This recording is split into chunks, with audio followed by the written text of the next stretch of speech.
Welcome to Mount Lake Terrace Election Watch 2013. I'm your host, Teresa Wippel, and today we are interviewing City Council candidates, and I would like to welcome Wanda Clarke-Morin to the show. Thank you very much for inviting me. Yeah, I'd like to start out by having you talk about yourself and your background, how long you've been in Mount Lake Terrace, and also discuss why you're running. I've lived in Mount Lake Terrace now for a little over 13 years. I lived down in LA for 22 years and was working in the apparel industry, and Nordstrom Product Group did a reload on me. My kids and I lived over in Edmonds for a year and a half until we decided to make home, and when I said let's make home, as we were looking for places, we landed in Mount Lake Terrace.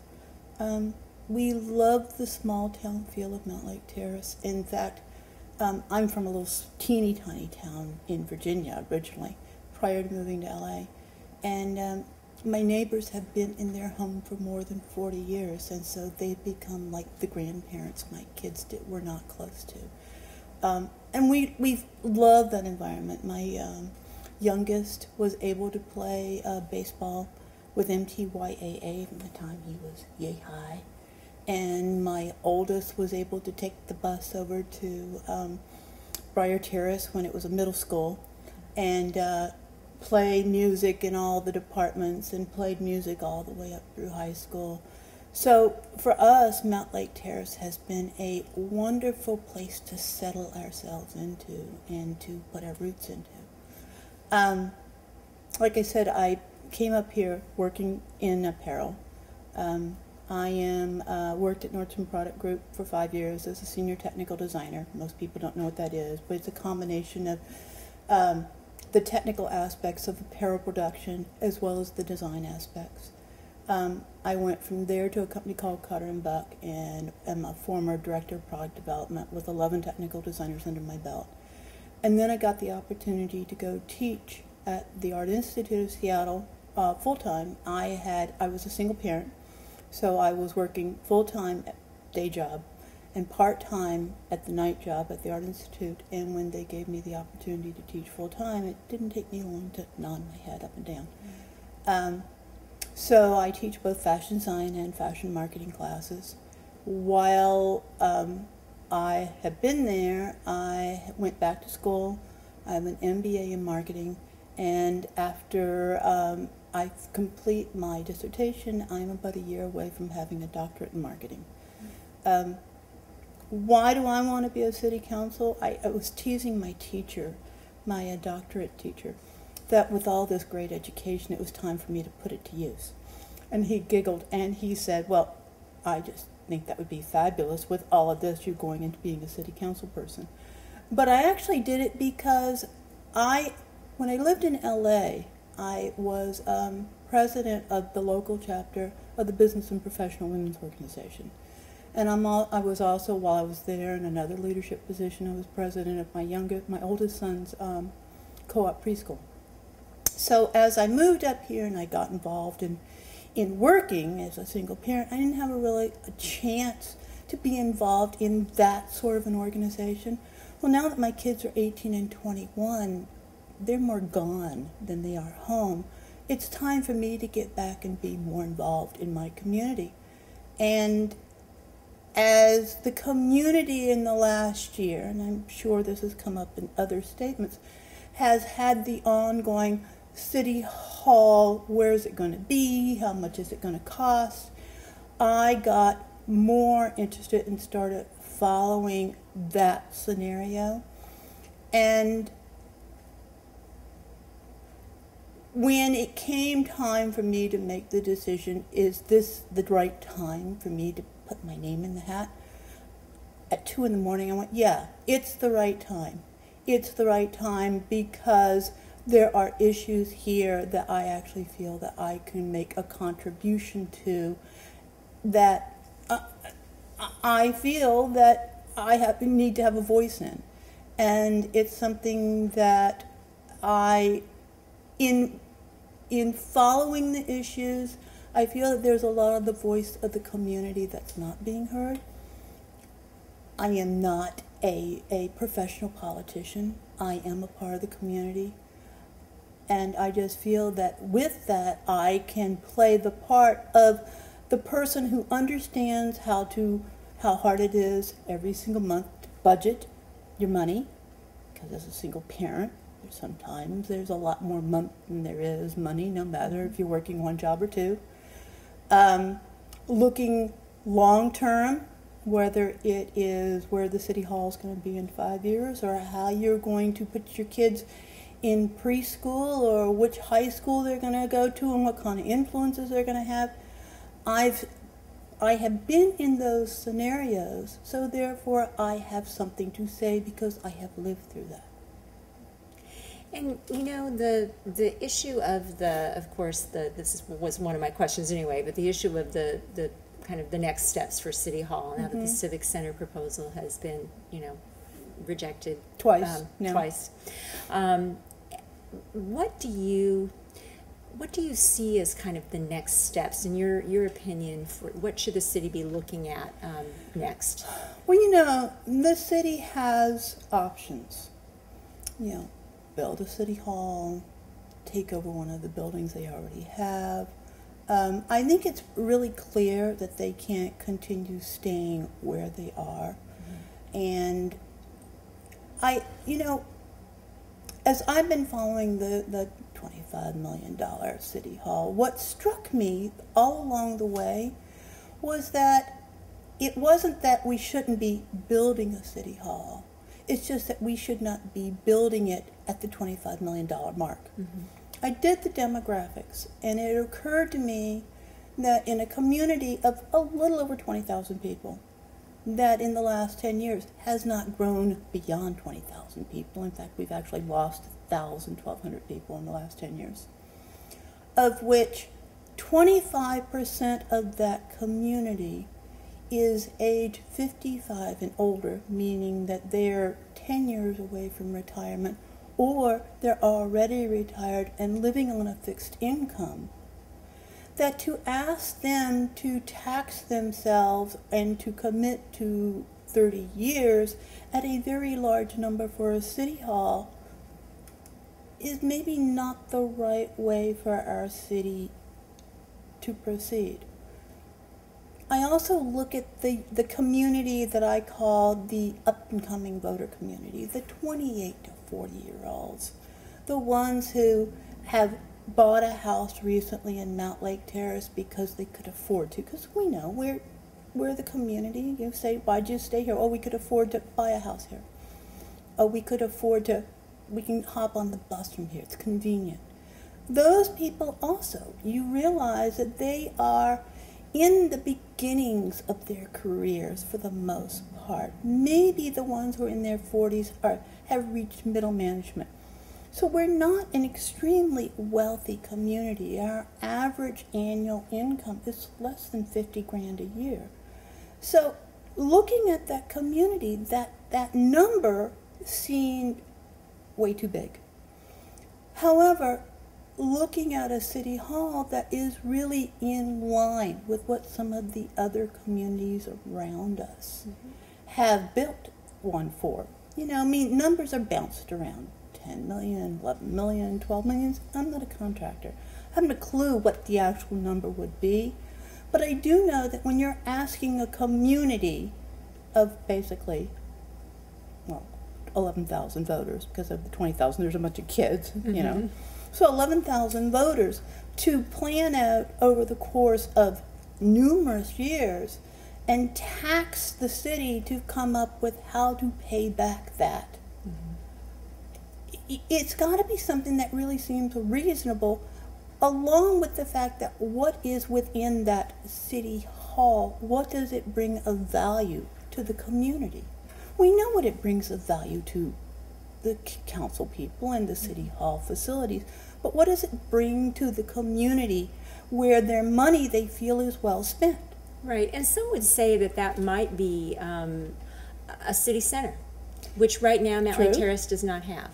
That's true. And I guess probably what I've heard you say, and I'm sure others would say this as well, that maybe if it was a less expensive proposal, a smaller scale project, that maybe it might have earned some some more support. Do you think that if you were elected, do you think that's something that you would revisit as maybe trying to come up with a smaller scale project? I would not be opposed to that.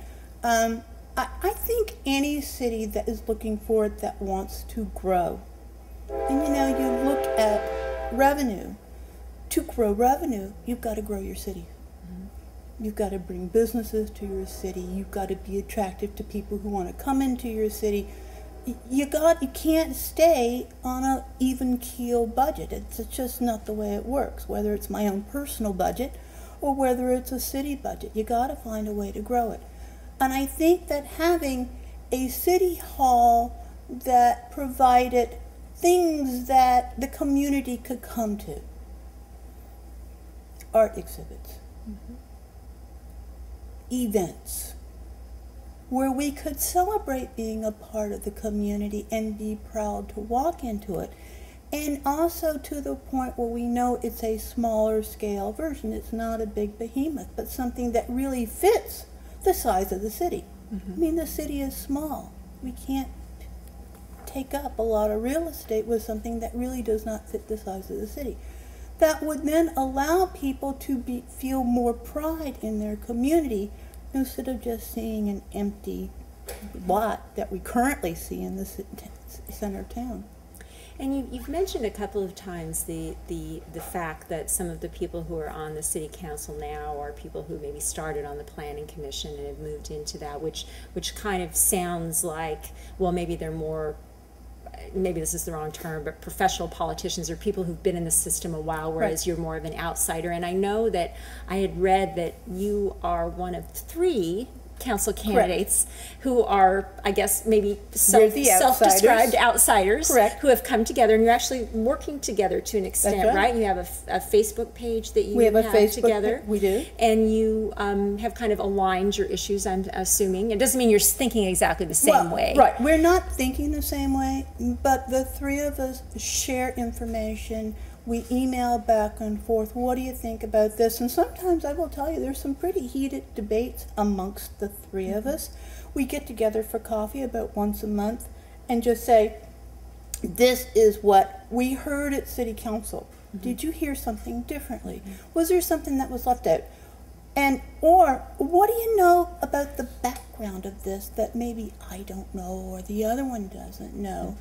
And, I currently am on the board of the Seattle Single Shot Club, and they call me the Great Equalizer, in which I will quietly sit and listen to everyone talking and debating, and then kind of go, wait a minute, this is what you said, and this is where you're going. Really, what's the issue?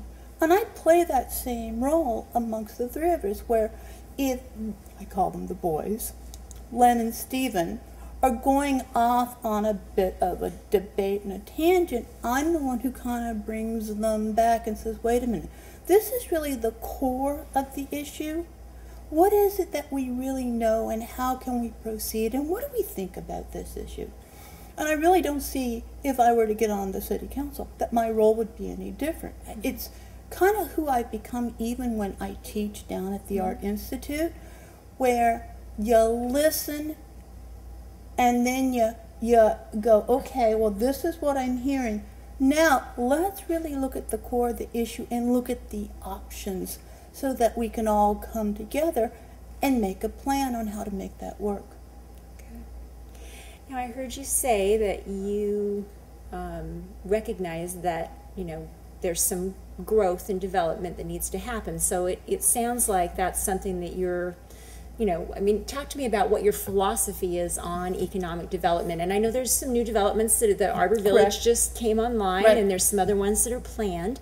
Do you think that the city is doing the right things right now in terms of development? Well, I've looked at the long-term plan, and I understand their direction. I understand their focus, because it really is about more places for people to live. We bring them in. They buy their groceries, they eat the food at the restaurants, and they become a viable part of the community. They pay their taxes. But looking at the long term, there are bits and pieces of that plan that I start to question when the buildings become 3-story, 4-story, 5-story, 6-story, and I'm going, wait a minute. I fell in love with Mountlake Terrace because it's a small town community. If in the center of town, all that is around goes into these tall buildings, it completely takes away the flavor of the community as being small town. It also, I think, just about the congestion of driving through town. I'm sorry, I have to be a little bit selfish on that. Every morning I get in my car and I drive right through the center of town so I can drive downtown. And even just since Arbor Village has come up at the intersection of 56 and 236, instead of me taking a minute and a half to get through the light, there are some mornings it takes me 5, 6, 7 minutes to get through the light, and all I can think of, what is it going to be if all of downtown comes like this? It's going to take me another 15 or 20 minutes just to get through the center of town, to get on the freeway, or to go my little side routes to get to work. Right. So I look at that, and I also think about the people who have lived in their houses in that area. 10 years, 15 years, 20 years, and bought the house because they like the small town community.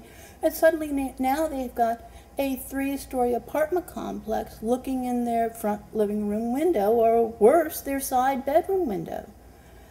I think that with that development, that we also need to look at how that building is embracing what small community is, what we can do in those buildings so that there are trees, there's coverage, to allow the people who have the homes in the area to not feel encroached upon.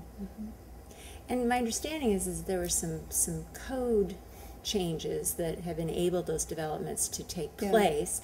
Would you support maybe scaling those back? You know, I would really have to look at those in their entirety. I have read through some of them, but I will tell you, all that information is very deep and very thick. And it started, this is 2013, 5 years ago with that. So it's at the moment, until I actually got down and sat with someone and said, okay, how did it go from this to this, so I could completely understand the full evolution? I really don't know how I would vote on that. There is so much there that needs to be uncovered. Right. What would be your top priority if you were elected to the council? My top priority if I were elected to the council is get our community more involved of even knowing what the city council is doing. I'm astounded that with a little over 11,000 voters, we have less than 40% of people who actually vote. When I, just in the last couple of weeks, have gone out to a couple of events, and I wear my button Wanda for city council, and I start conversations, I've had people who said to me, oh, I've lived here 40 years, but I don't vote anymore. Why? Because I don't feel I'm being listened to. I'm just frustrated. So me, as a city council person, would be someone who would want to talk to me. Here, I'm available. I'm on Facebook. I'm on this email. You know, watch to see what I'm posting, and let's have a conversation about it. Because I would like to engage more of the community with the issues that are there so they can feel like they are having a positive impact on their community.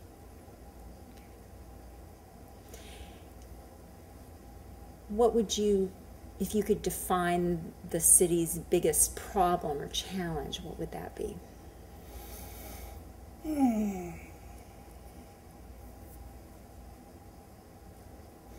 I think right now the city's biggest problem and challenge is really the budgetary issues and the city hall issues. You know, as I read emails back and forth between Stephen and Len and myself, and I'm reading to see, when I go to council meetings, and I read to see on Facebook what's being posted, that is the thing that looms largest of all.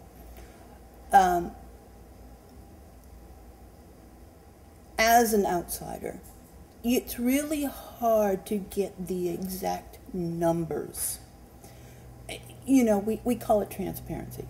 It's very hard to have what is being presented to us as a transparent outlay of where the money is going and what is going to be due next year and what's going to be due 2 years from now and what was already committed to. You gotta dig.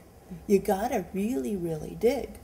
In fact, to be honest with you, it was one of the things that really tipped me over that, yes, I'm going to run for city council, is I was following the city hall, ordeal.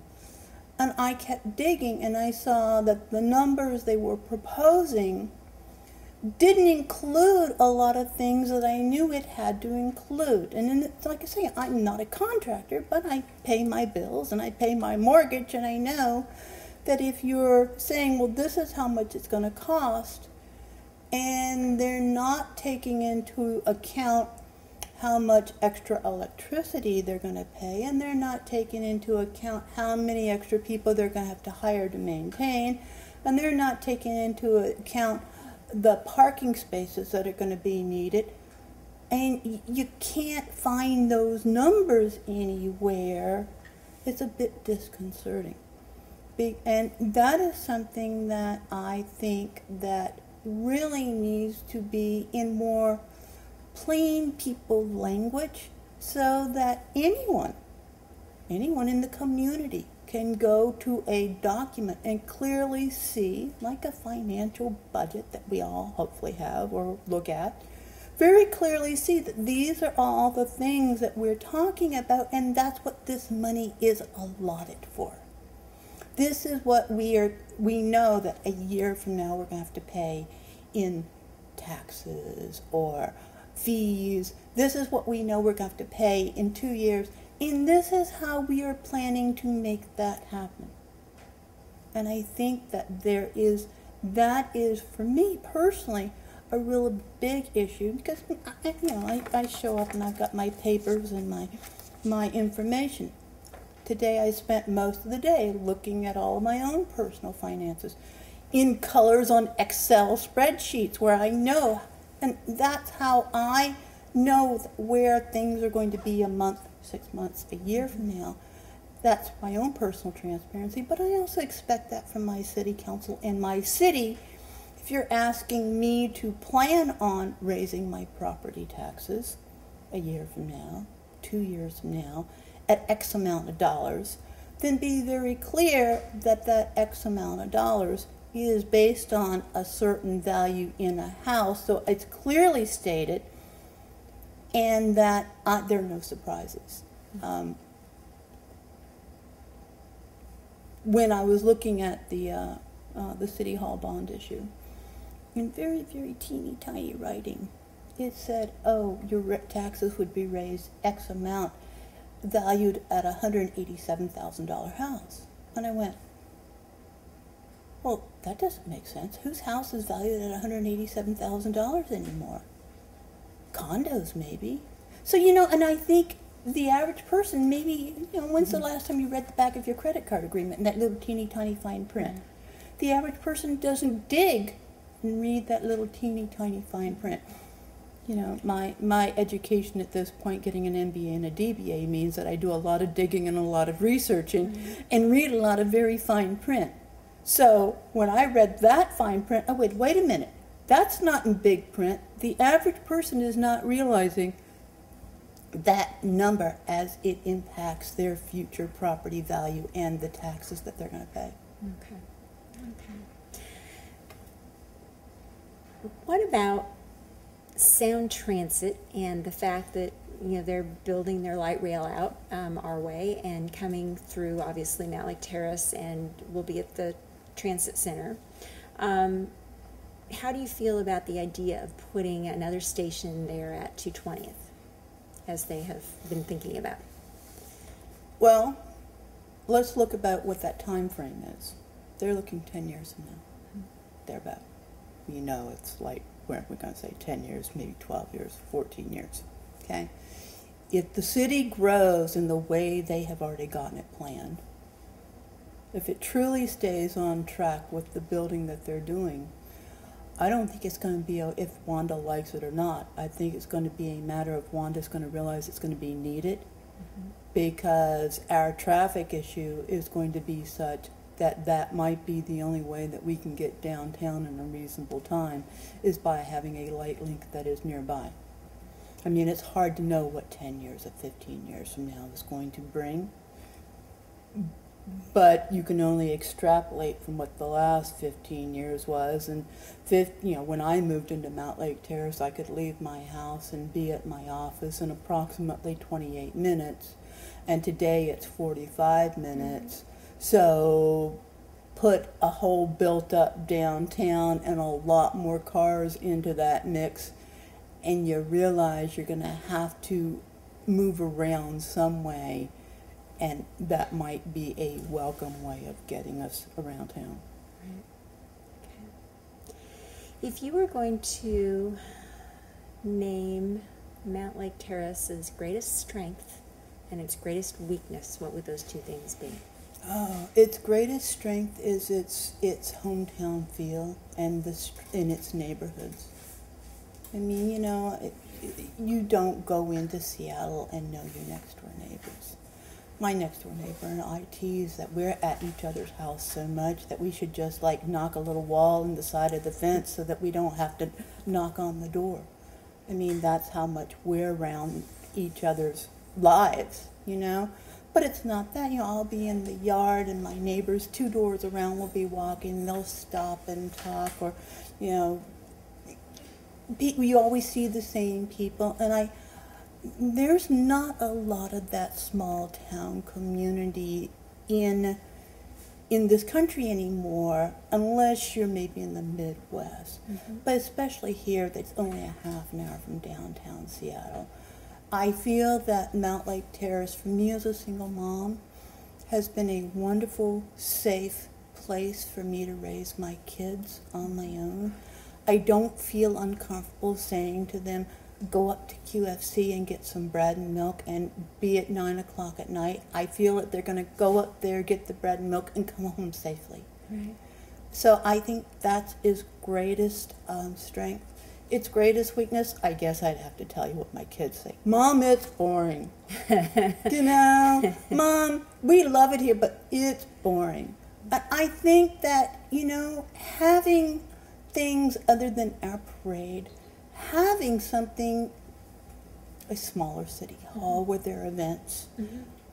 I mean, I'm an artist. I would love to, have our art shows, a quarterly art shows where we had wine and cheese events. I mean, just something where we could have more things to do within the community. Dances at the Eagles, at Lodge, things where we know that we can just go into town and go and invite our friends and have fun, and that we don't have right now. Okay. We are almost out of time, so it is now your time to tell folks when they see your name on the ballot, what would you like them to remember about you, and also let them know if there's a way that they can find out more about you. Well, when they see my name on the ballot, and when they see my name on my car stickers, my car magnets, they'll see it says representing the voice of the community, because that is what I want to be. I want to be the person that they can contact and say, I have an issue, and this is what I'm thinking about it. Can you represent me in that issue? So I wish to be the ears so that I can be their voices so they feel they can be heard. And you can find me at my email address, clarkemorinw@comcast.net, ClarkeMorinw@comcast.net. I'm on Facebook, Wanda Clarke-Morin _ candidate for City Council, or you can find me along with Len and Stephen at bettermlt.com. Very good. Well, thank you so much for coming by, and I Thank wish you the for best of inviting luck. me. Thank you very much. Yeah, you bet.